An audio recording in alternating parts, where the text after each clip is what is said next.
ओम नमः शिवाय। जय माता रानी। दोस्तों, आप देख रहे हैं आपका अपना YouTube चैनल व्रत त्योहार टोटके। मैं हूं आपके साथ रिमझिम शर्मा। दोस्तों, सबसे पहले तो आप सभी को शारदीय नवरात्र की बहुत बहुत शुभकामनाएं। माता रानी का आशीर्वाद हम सब पर हमेशा बना रहे। दोस्तों, जैसा कि आप देख रहे हैं, शारदीय नवरात्र में जो पूजा विधि होती है संपूर्णता से, आज ये माता रानी का दरबार सजाया है मैंने। और संपूर्ण पूजा विधि, जो कलश स्थापना की, घट स्थापना की संपूर्ण विधि होती है प्रथम दिवस की, वो मैंने आपके लिए करके दिखाई है। तो इस वीडियो में आपको सभी जानकारियां मिलेंगी कि आप प्रथम दिवस पर किस प्रकार से घट स्थापना करें, ज्वारे कैसे बोएं। आज के दिन नवग्रह देवताओं की भी प्रथम दिवस में हम पूजा कर लेते हैं, तो उनकी पूजा कैसे करें। आज के दिन माता रानी को क्या भोग स्वरूप हम अर्पित करें। दोस्तों, आज के दिन जो पूजा विधि होती है वो पूरी विस्तृत होती है, तो संपूर्णता से सभी जानकारियां आपको इस वीडियो में प्राप्त होने जा रही है। क्या सामग्री आपको जरूरत में लगेगी, ये पहले मैं आपके साथ शेयर कर चुकी हूँ। इस वीडियो में पूरी पूजा विधि है, तो जरूर देखिए। और इसी तरीके से अपनी तरफ से मैंने कोशिश की है कि पूरी जानकारी, छोटी बड़ी हर जानकारी मैं सम्मिलित कर सकूं इस एक वीडियो में, तो वीडियो को अंत तक जरूर देखिए। तो दोस्तों देखिए, पूजा की तैयारियां मैंने कर ली है। ये पूरब की दिशा है और यहाँ पर मैंने एक पाटा लगाया है। सबसे पहले स्थान को गंगा जल से लीप करके, पोंछ करके शुद्ध कर लिया। वहां पर एक लकड़ी का, ये देखिए लकड़ी है, ये लकड़ी का एक पाटा मैं पूजा में इस्तेमाल करती हूँ, इसे लगाया है मैंने। अब इस पे स्थापित किया है माता की तस्वीर। ये माता की फोटो है, माता की प्रतिमा भी है। आप प्रतिमा की भी पूजा कर सकती हैं, आप इस तरह से फोटो की भी पूजा कर सकती हैं। अब यहाँ पर देखिए, मैंने चौकी पर पहले क्या तैयारी कर ली है। इस तरह से एक चांदनी लगा ली है और यहाँ पर श्री दुर्गा सप्तशती का पाठ आमतौर पर लोग करते हैं, तो उनकी भी स्थापना कर दी है, क्योंकि प्रथम दिवस में हम पुस्तक की भी पूजा करते हैं। कलश स्थापना के लिए माता के दाहिनी तरफ कलश की स्थापना करेंगे और बाईं तरफ ये देखिए दीपक प्रज्वलित कर रही हूं मैं। यहीं पर अगर आप अखंड ज्योत लगाती हैं तो इसी तरफ रखेंगी। कलश स्थापना जहां पर आपने की है, कई लोग कलश के नीचे ही ज्वारे रखते हैं, उसके ऊपर कलश को स्थापित करते हैं। नहीं, अगर आप ऐसा करते हैं तो ज्वारों को यहाँ पर आगे की जगह पर, या अगर जगह की कमी है तो हम नीचे भी रख सकते हैं। अब दोस्तों, पूजा को शुरू करें उससे पहले प्रथम पूजनीय गणपति का आह्वान जरूरी है। तो गणपति को एक पान के पत्ते पर ये अक्षत अखंडित चावल है, उसकी आसनी दे करके, ये एक सुपारी के ऊपर कलावा लपेट करके गणपति मैं पूजा में तैयार करती हूँ। तो इस तरह से आप भी तैयार कर लें और उनकी स्थापना सर्वप्रथम आपको कर देनी है। तो आपने माता की तस्वीर रखी, गणपति की स्थापना की, श्री दुर्गा सप्तशती रख लिया है और अब स्नान का भाव करते हैं। तो गणपति से शुरू करते हैं। ओम गण गणपते नमः, ओम गण गणपते नमः, ओम गण गणपते नमः, ओम गण गणपते नमः। जय श्री दुर्गे, जय श्री दुर्गे, जय श्री दुर्गे, जय श्री दुर्गे। तो इस तरह से 4 बार स्नान का भाव कर लिया। अब गणपति को यहाँ पर पोंछने का भाव कर दी। माता की क्योंकि प्रतिमा है तो हम आराम से पोंछ सकते हैं। तो कलश की स्थापना के लिए जैसा मैंने बताया, माता की दाहिनी ओर एक अष्टदल कमल, ये चावल है अखंडित चावल, इसका मैंने बना लिया है। तो दोस्तों, गणपति की स्थापना कर ली, स्नान का भाव हमने कर लिया है माता का। तो अब सर्वप्रथम हम संकल्प लेंगे। संकल्प में हमें क्या कहना होता है? देखिए, संकल्प में हमें कहना होता है कि हमारा नाम ये है, हमारा गोत्र ये है, हम इस स्थान पर रहते हैं और हे माँ भवानी, इन नवरात्रों में, इन शारदीय नवरात्रों में पूरे 9 दिनों तक हम आपके व्रत उपवास में हैं। दोस्तों, अगर आप कलश स्थापना करते हैं तो कलश स्थापना के बारे में भी आप कहेंगे, ज्वारे बोते हैं, सभी चीजें जो अखंड ज्योत लगाते हैं उसके बारे में संकल्प में ही आपको कहना है कि इन सभी विधि विधान से 9 दिनों तक आप व्रत उपवास में हैं। माँ आपको शक्ति दे, भक्ति दे, सामर्थ्य दे कि आप 9 दिनों तक माँ की उपासना में निर्विघ्नता से रह सके। कोई भी भूल चूक, गलती सही हो गई हो, उसके लिए माँ से क्षमा प्रार्थना अभी भी हम कर लेते हैं। तो इस तरह से संकल्प के लिए बहुत बार मैंने बताया है, एक पान का पत्ता है, उस पर एक सुपारी रखें, लौंग, इलायची, थोड़ा अक्षत और ये सिक्का। तो ये चीजें जरूरी है। इस प्रकार से संकल्प लेकर आप ये संकल्प का पान का पत्ता माँ के सम्मुख आप अर्पित कर दें। अब इसके बाद दोस्तों, सर्वप्रथम घट स्थापना कर लेते हैं। तो घट स्थापना के लिए देखिए, इस तरह से मिट्टी का कलश लिया है मैंने। मिट्टी के कलश को पूरी तरीके से गले तक भर दिया है। आप इसमें पहले थोड़ा गंगा जल डालें, फिर शुद्ध जल डालकर पूरा भर दें। इस पे एक स्वास्तिक शुभता की निशानी आप बना लें। गले में कलावा, रक्षा सूत्र आपको जरूर डालना है। अब इसमें डालना क्या है, सामग्री में मैंने ये सारी चीजें विस्तृतता से बताई है। सब कुछ जोड़े से डाला है। हल्दी की गांठें हैं, सुपारी है, अक्षत है, 2 लौंग, 2 इलायची, 2 कमलगट्टा। तो ये सारी चीजें हम इस जल कलश में अंदर में डाल देंगे। और इसके बाद में ये नवपल्लव को भी पहले से आप सजा लें। इसके ऊपर रखेंगे ये पूर्ण पात्र। देखिए दोस्तों, पूर्ण पात्र कहने का मतलब होता है पूर्णता से भरा हुआ पात्र। इस पात्र में देखिए ये चावल रखा है मैंने, आप जई भी रख सकते हैं, आप गेहूं भी रख सकते हैं, पूर्ण से भरा होना चाहिए, तभी इसे पूर्ण पात्र कहते हैं। अब ये दोस्तों नारियल है, नारियल पर भी पहले से मैंने कुमकुम सिंदूर वगैरह लगा लिया है और उसके बाद इस पर देखिए कुमकुम आप सिंदूर लगा ले इस तरह से। फिर इसके बाद नारियल को चुन्नी से आप लपेट दें। वस्त्र जरूर देना चाहिए, आप चाहें तो कलावे से भी आप लपेट सकते हैं, वस्त्र रूपी कलावा आप लपेट करके।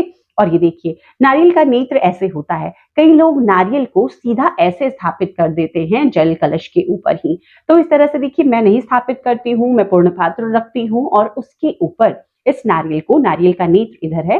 जो भी साधक होता है, व्रती होता है, नारियल का नेत्र उधर ही होना चाहिए। तो इस तरह से इस नारियल को अब हमने पूर्ण पात्र पर लगा दिया। तो ये कलश बनकर हमारा तैयार हो गया है दोस्तों। इसी कलश को हम स्थापित करेंगे।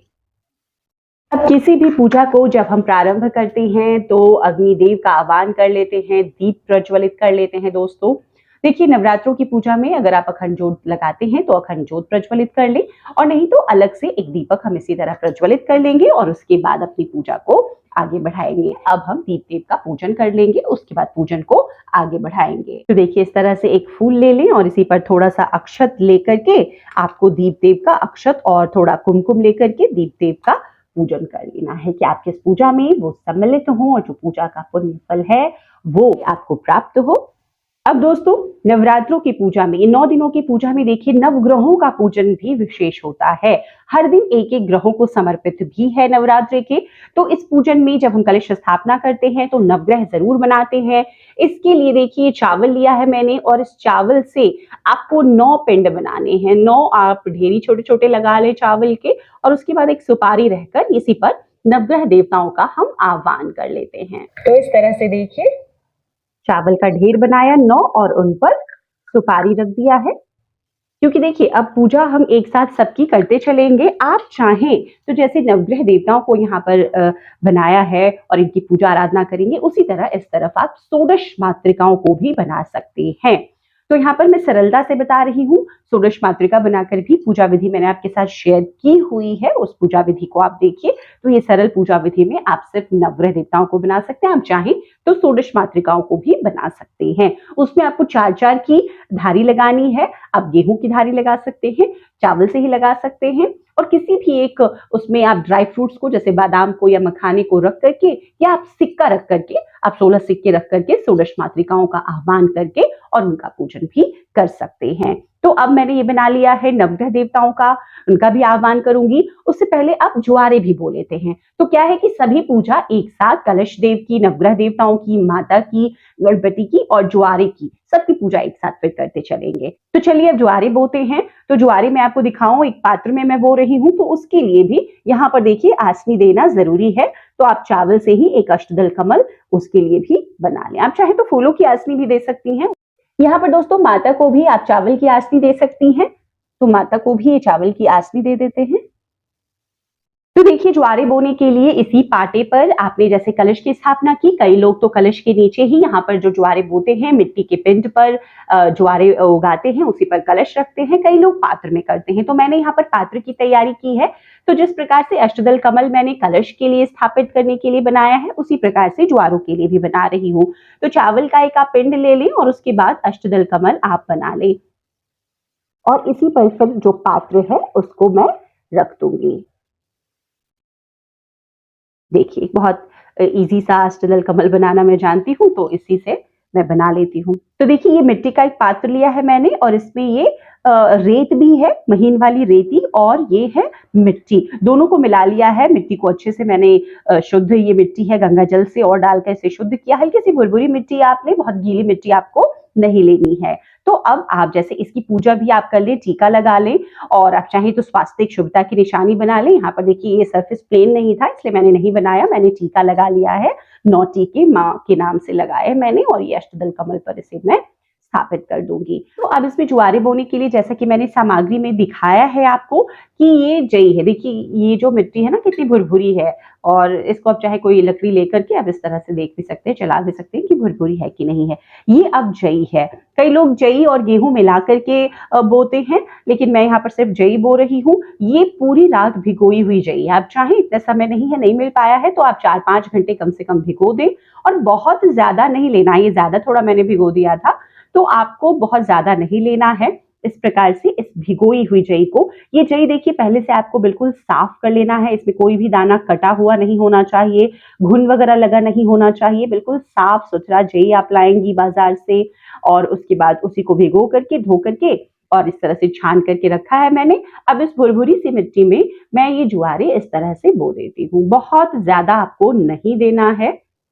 माता का नाम लेते हुए, जयकारा माँ शेरावाली का लगाते हुए इस तरह से आप ज्वारे बोए। देखिए ज्वारे कई तरह के आपको संकेत देते हैं। जई को माना जाता है कि हमारी धरती की पहली फसल है, ये अमृत तुल्य माना गया है जई को, और ये देवताओं के ग्रह भी है। तो आप समझ सकते हैं कि कितना महत्व होता है जई का। तो इस तरह से देखिए मैंने इसको थोड़ा सा ऊपर नीचे कर दिया है।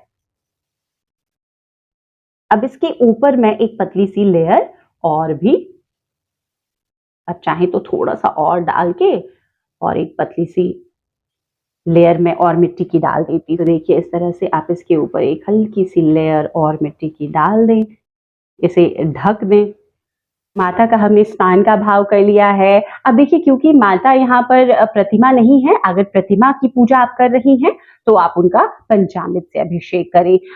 अन्यथा मैंने जल से यहाँ पर स्नान का भाव कर लिया है। अब माता को टीका, कुमकुम, रोली, अक्षत जो भी आप अर्पित करना चाहें वो करेंगी। माता के साथ साथ यहाँ पर जो अन्य देवी देवता हैं उनकी भी पूजा हम करते चलेंगे। तो सबसे पहले यहाँ पर देखिए, यहाँ पर पीला चंदन मैं अर्पित कर रही हूँ। अगर आपके पास लाल चंदन है, रक्त चंदन है, तो अभी मुझे मिल नहीं रहा है रक्त चंदन, मैं पूजा में यूज करती हूँ, तो आपको रक्त चंदन ही यूज करना चाहिए। माता को बहुत प्रिय है। तो सर्वप्रथम गणपति को ओम गण गणपते नमः, इसके बाद माता को और उनकी सवारी, और देखिए नीचे में यहाँ पर माँ सरस्वती, माँ लक्ष्मी और माँ काली का स्वरूप भी है, और पिंड स्वरूप में भी माताएं हैं, तो उनको भी आपको टीका करना है। इसके बाद में कलश के नारियल को पहले पूज चुके हैं, फिर भी आप यहाँ पर एक बार फिर से टीका कर सकते हैं।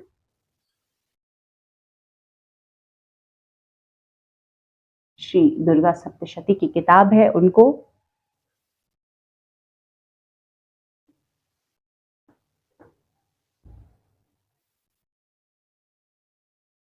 ये माता को अष्टगंध भी अर्पित किया मैंने, गणपति को भी। ग्रह देवताओं का स्नान का भाव आप कर लें। स्नान का भाव करके नवग्रह देवताओं को भी यहाँ पर आपको साथ साथ में पूजा इनकी भी करते रहनी है।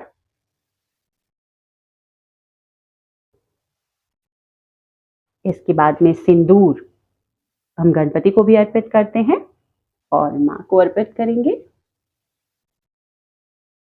श्री दुर्गा सप्तशती कलश में क्योंकि हम सभी देवी देवताओं का आह्वान करते हैं तो वहां भी अर्पित करते हैं। अक्षत है ओम गण गणपते नमः, जय माँ जय माँ जय माँ। इसके बाद हल्दी गणपति को भी अर्पित करेंगे, माता को भी अर्पित करेंगे, कलश देव को भी अर्पित करेंगे, नवग्रह देवताओं को भी अर्पित करेंगे। नवग्रह देवताओं को चंदन के बाद में कुमकुम अर्पित कर लें, हल्दी भी अर्पित करेंगे। षोडश मातृका आपने बनाई होती तो माता स्वरूपा हैं तो उनको सिंदूर अर्पित करते। गणपति को यज्ञोपवीत, नवग्रह देवताओं को यहाँ पर उनके नाम से मैं एक ही जगह पे यज्ञोपवीत रख रही हूँ। इसके बाद वस्त्र अर्पित करेंगे। तो सबसे पहले गणपति को, इसके बाद नवग्रह देवताओं को। देखिए कलश में ऑलरेडी हमने इधर भी हमने चुनरी अर्पित की है, गले में कलावा अर्पित किया है, फिर भी आप पूजा में सभी देवी देवताओं को अर्पित कर रहे हैं तो यहाँ पर कलश देव को भी अर्पित करें, ज्वारों पर भी अर्पित करें। माता को देखिए यहाँ पर आप कलावा रूपी वस्त्र दे सकते हैं, और जैसा कि सामग्री में मैंने दिखाया है चुनरी, तो आप माता के लिए चुनरी अगर लेकर आए हैं तो माता को चुनरी अर्पित करें। जय माँ। माता के लिए देखिए इस तरह से एक मैंने मोतियों की माला ली है, फूलों की माला जो आप लेकर आई हैं वो भी अर्पित करेंगी। माता को देखिए श्रृंगार की जो भी वस्तुएं आप अर्पित करना चाहें वो अर्पित करें, माँ इससे बहुत प्रसन्न होती है। ये गुलाब जल है, ये भी आप माता को अर्पित कर सकते हैं। जैसे हम इत्र अर्पित करते हैं, सभी देवी देवताओं को आप अर्पित करें, नवग्रह देवताओं को भी। ये इत्र है, इत्र देखिए मैं वस्त्र पे ही अर्पित करती हूँ। कई लोग अलग से कॉटन लेकर अर्पित करते हैं, तो वस्त्र पे ही अर्पित कर दें आप। जिनको भी जो वस्त्र अर्पित किया है उसी पे मैं अर्पित कर देती हूँ। इसके बाद में देखिए गणपति को भी गुड़हल के फूल बहुत प्रिय हैं, तो गुड़हल का फूल है। ओम गण गणपति नमः। माता को भी गुड़हल का फूल बहुत प्रिय है। थोड़ा समय होने की वजह से देखिए थोड़ा सा मुरझा गया है। जय माँ भवानी, जय माँ भवानी। जो भी फूल आप लेकर आए हैं वो अर्पित करें। इसके बाद देखिए माँ को कमल का फूल मिल गया, अगर आपको भी मिल जाए तो कमल का फूल अर्पित करें, ये भी माता को बहुत प्रिय है। जो भी माला मिले दोस्तों, जो भी माला आपको मिले, जैसे कि मुझे गेंदे की फूलों की माला सबको आसानी से मिल जाती है, तो यही अर्पित कर लेते हैं। सर्वप्रथम गणपति को अर्पित करें, इसके बाद माता को अर्पित करें, इसके बाद कलश देव को, इसके बाद देखिए ज्वारे के आप ऊपर रख सकते हैं, इस तरह से आप सजा दें। श्री दुर्गा सप्तशती को अर्पित करें। गणपति के लिए देखिए मुझे यहाँ पर दूर्वा की गांठ मिल गई, तो दूर्वा आप खुद से भी ला सकते हैं। अगर बाजार में बनी बनाई मिले तो दूर्वा आप गणपति को पूजा में तो अर्पित करेंगे, लेकिन खास बात यहाँ पर ये ध्यान में रखेंगे कि दूर्वा माँ दुर्गा को अर्पित नहीं करना है आपको। ओम गण गणपति नमः। नवग्रह देवताओं को अब देखिए बेलपत्र मिले हैं, तो बेलपत्र भी माता दुर्गा को हम अर्पित करते हैं, तो बेलपत्र अर्पित करें। गणपति को प्रथम अर्पित कर लेते हैं। ओम गण गणपति नमः। ओम दम दुर्गाय नमः।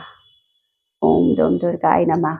पूजा के समय माता के मंत्रों का जप करते रहें, क्योंकि मैं पूजा आपके लिए दिखाने के लिए कर रही हूँ, तो मंत्रों का जप तो देखिए मैं नहीं कर पा रही, लेकिन आपको जरूर करना चाहिए। तो दोस्तों अब बारी आती है भोग की, तो अब भोग अर्पित कर रही हूँ मैं। भोग में देखिए माता को आप भोग में सबसे पहले तो देखिए बताशे का भोग माता को बहुत प्रिय है, तो आप बताशे का भोग लगा सकती हैं। एक पान के पत्ते पर इस तरह से लौंग और इलायची का भोग आप माता को लगाएं, इससे माता बेहद प्रसन्न होती हैं। सफेद मिठाइयों का भोग लगाएं, जो अन्य मिठाई मिल जाए, यहाँ पर मैंने पेठा रखा है, पंचमेवा। तो इस तरह से ये जो भोग है आप माता को अर्पित कर सकती हैं। आप रोजाना की पूजा में चाहें तो लौंग इलायची, पंचमेवे का या बताशे का भोग, कोई भी एक भोग भी रख सकती हैं, जरूरी नहीं कि आप मिठाइयां ही खरीदें। तो ये अर्पित कर देते हैं। यहाँ पर देखिए ये पूजा मैं सम्मिलित रूप से यहाँ पर सभी देवताओं का आह्वान कर एक ही जगह पे अर्पित कर रही हूँ। सभी देवताओं को आप दिखा दें भोग, और इसके बाद में एक जगह पर ही आप इसे रखें अपनी पूजा स्थल पर। माता की भोग में देखिए शहद प्रथम दिवस से 9 दिनों तक मैं हर दिन अर्पित करती हूँ, पान के पत्ते पर रख करके। तो आप अगर चाहें तो आप भी ये कर सकती हैं, बहुत ही सुंदर उपाय है दोस्तों। तो ये भोग माता के लिए है। पहले दिन की पूजा में माता के शैलपुत्री स्वरूप की पूजा आराधना करते हैं हम, तो माता के लिए देखिए ये शुद्ध गाय के घी का भोग है, आप ये भोग माता को अर्पित करें। ये भोग भी माता के लिए है, तो आप माता के सम्मुख इस भोग को भी रखें। देखिए हर दिन के 9 भोग हैं, मैं वो हर भोग आपके साथ शेयर करती रहूंगी। अभी जो आज प्रथम दिन की पूजा है, इसमें जो भी आप भोग रखना चाहें, 1 भोग 2 भोग रख सकते हैं, सीजन के जो भी फल मिले। यहाँ पर मैंने तो 5 फल रख लिए हैं, आप चाहें तो 2 फल, आप संतरे सेब केले जो भी चाहें आप अर्पित कर सकती हैं, इसमें भी कोई दिक्कत नहीं है। तो ये भोग सभी देवताओं का नाम लेकर एक ही स्थान पर मैं रख रही हूँ। दोस्तों इसके बाद बारी आती है सुहाग सामग्री की। माँ की पूजा में कई लोग देखिए प्रथम दिवस पर ही सुहाग की सामग्री अर्पित करते हैं, और कई लोग अष्टमी या नवमी की तिथि में जब भी वो कन्या पूजन करते हैं, मतलब व्रत को पूर्ण करते हैं, तो उस दिन रखते हैं। जो लोग सिर्फ 2 दिनों का व्रत रखते हैं, पहले और अष्टमी को या अष्टमी और नवमी को भी व्रत रखा जाता है, तो आपकी जब भी इच्छा उन 2 दिवसों में भी आप सुहाग की सामग्री अर्पित कर सकते हैं। जय माँ भवानी। दोस्तों अब इस तरह से विधि विधान से आपने पूजन संपन्न कर लिया है। अब ये मुख शुद्धि का पान है। मुख शुद्धि के पान के लिए एक पान का पत्ता और लौंग और इलायची रख करके हम माता को अर्पित कर देते हैं। जय माँ भवानी। दोस्तों अब किसी भी पूजन में जब हम माता का या किसी भी देवी देवता का आह्वान करते हैं, तो दक्षिणा हमें जरूर रखना चाहिए। तो दक्षिणा में आप जो भी रखना चाहें वो दक्षिणा आप रखते हैं इसी पूजन स्थल पर। तो इस तरह से ये जो आज की पूजा है संपन्न होती है। तो इसके बाद में आपने श्री दुर्गा सप्तशती का अपना जो भी पाठ करना है वो प्रथम दिवस का पाठ संपन्न किया, उसके बाद माता की आरती करेंगे। तो प्रथम गणपति की आरती कर ली, उसके बाद माता की जय अम्बे गौरी जो आरती है वो आपको करनी है। आरती के लिए देखिए जो दीपक हमने पूजा का साक्ष्य माना है उसे नहीं उपयोग में लाते हैं, अलग से दीपक आपको लगाना चाहिए। आरती में देखिए कपूर मैंने रखी है, कपूर की आरती भी आपको माँ के पूजन में जरूर करना है। जय अम्बे गौरी मैया जय श्यामा गौरी, तुमको निश दिन ध्यावत, तुमको निश दिन ध्यावत, हरि ब्रह्मा शिवरी, जय अम्बे गौरी। तो दोस्तों इन शादी नवरात्रों में इसी प्रकार से विधि विधान से आप भी अपने घर में माँ का आह्वान करें और पूरे 9 दिवस में उनकी पूजा आराधना में रहें। प्रथम दिवस की घट स्थापना की संपूर्ण पूजन विधि कुछ इसी प्रकार से है दोस्तों। तो उम्मीद करती हूँ दोस्तों कि इस प्रकार से आप भी इन शारदीय नवरात्रों में माता रानी की पूजा आराधना करेंगे। देखिए वीडियो अगर पसंद आ जाए तो लाइक जरूर कर दीजिएगा।